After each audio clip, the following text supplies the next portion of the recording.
পরিশ্রম কি, হার্ডওয়ার্ক কি, স্ট্রাগল কি, যদি শিখতেই হয়, যদি জানতেই হয়, তাহলে এই দুই ব্যক্তির কাছে শেখো কিভাবে জীবনের শেষ পর্যায়ে এসেও বাঁচার লড়াইটুকু লড়ে যাচ্ছেন।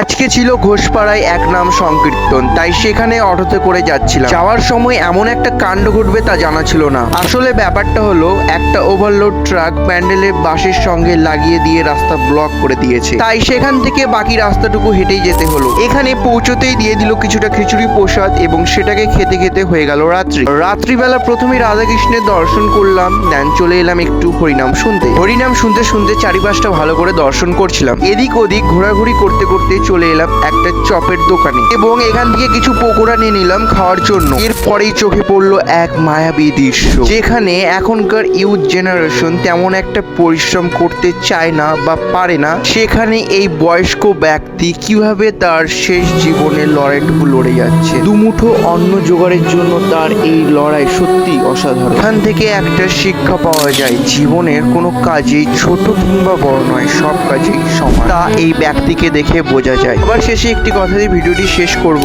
জীবনে তুমি যাই করো না কেন, নিষ্ঠা ও মন দিয়ে করো, সাফল্য নিশ্চিত।